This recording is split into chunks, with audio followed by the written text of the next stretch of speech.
In this video, we're going to show you the advantages and disadvantages of a power chair versus scooter, so stay tuned.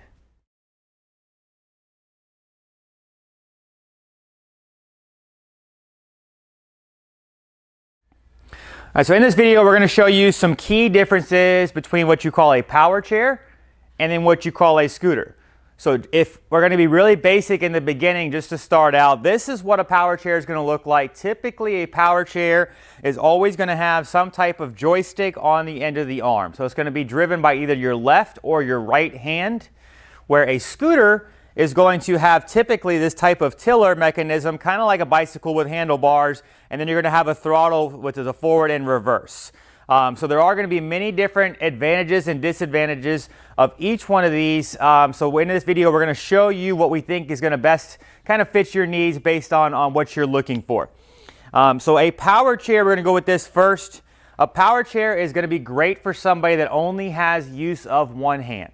So a lot of times individuals may have a stroke or have other muscle dystrophies, and they're not able to use this whole push-pull mechanism type with handlebars like you would on a bicycle or on a scooter, but they do have ability to use either the left or the right hand. So on power chairs, the joysticks on pretty much every power chair on the market, this joystick can go on the right or the left hand. Now a power chair is going to be a little bit more foreign for somebody that has never driven something before, but it does not typically take that long to learn. We do hear that very often. Oh wow, no, I never had played video games or things like that in the younger generation, so I'm a little bit nervous about it. But we can tell you from people that come in the shop, it does not take very long to be able to drive one of these. With most power chairs, you are also able to program some of the features on here. So on a lot of power chairs, you can put certain settings, which is called like trimmer. So for example, if somebody has Parkinson's and their hand is shaking really hard left and right, you are able to actually put what's called trimmer control on here, which means they have to push the joystick farther to the left or the right or forwards or backwards for it to actually respond. So you're not going to go down the hallway and have your hand shaking and the chair just go all crazy on you. So that is an advantage of a power chair. You are able to program something like trimmer on there to be able to help navigate for certain people's diagnoses.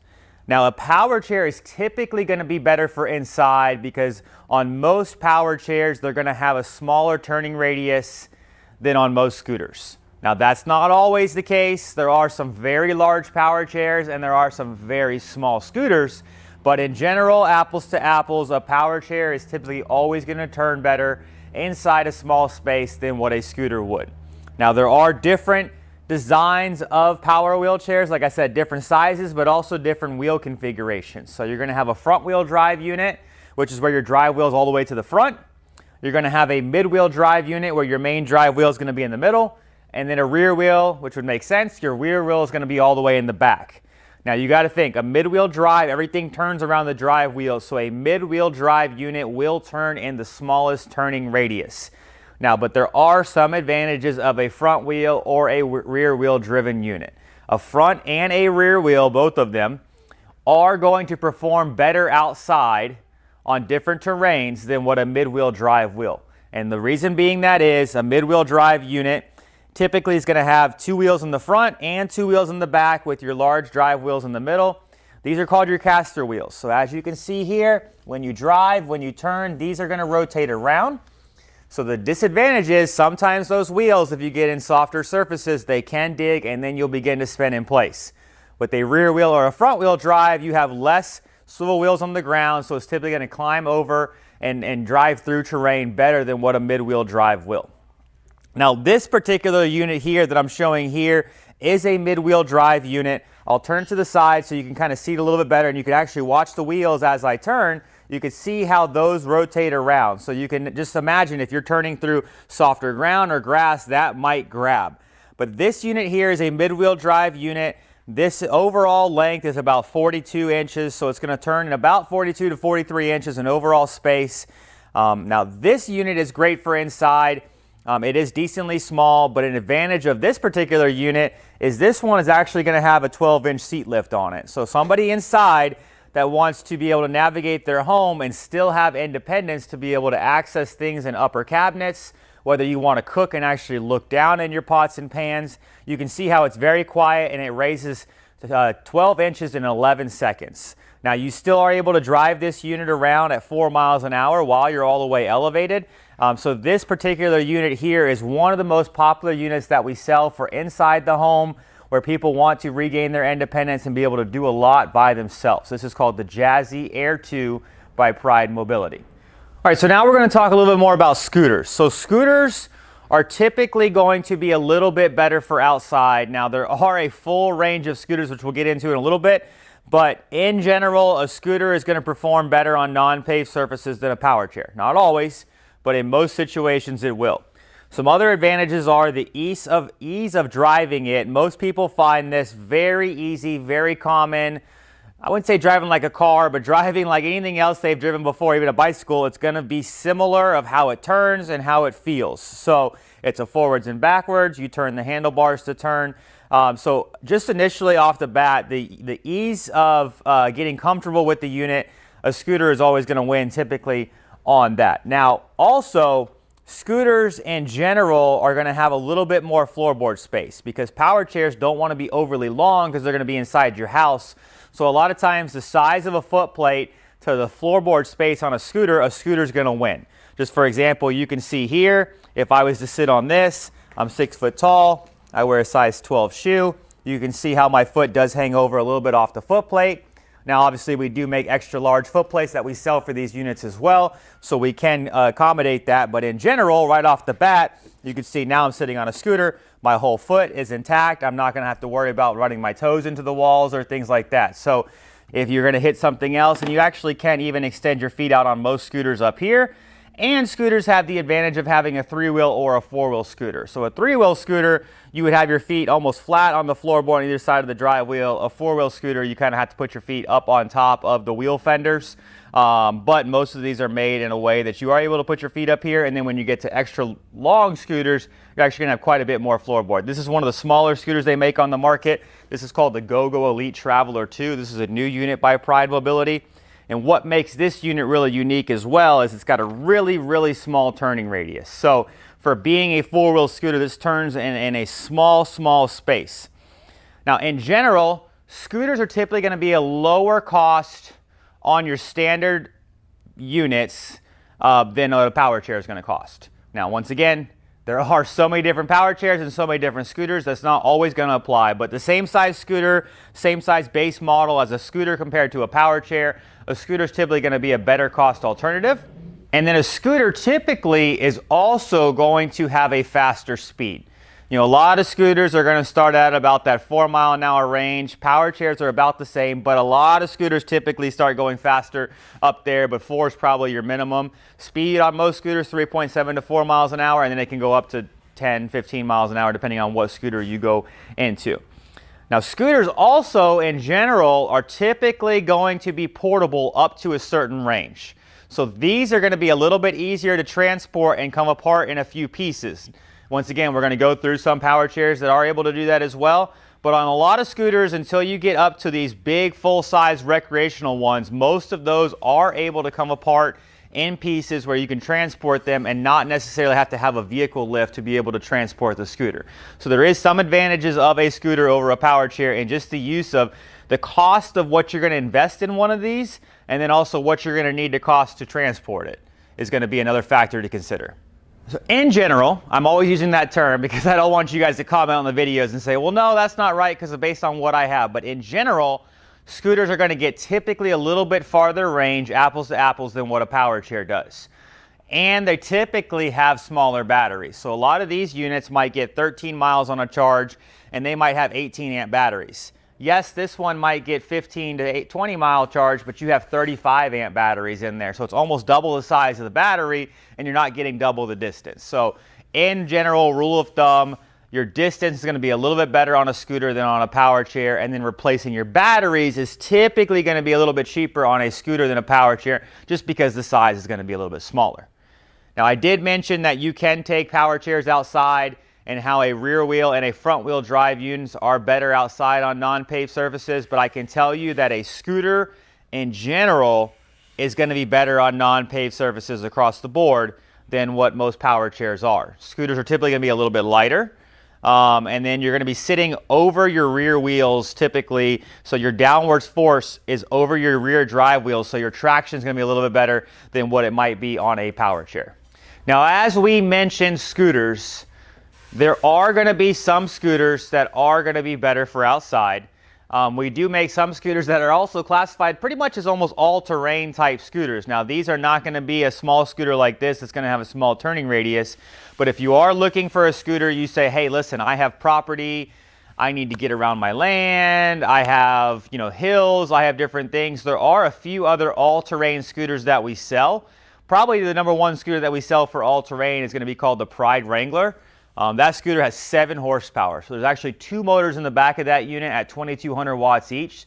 So if you're really truly looking for a scooter that's going to be able to go almost anywhere, the only place it will not go is the softest of sand in Florida. But a Pride Wrangler is probably the most all-terrain beefy scooter that they currently make on the market.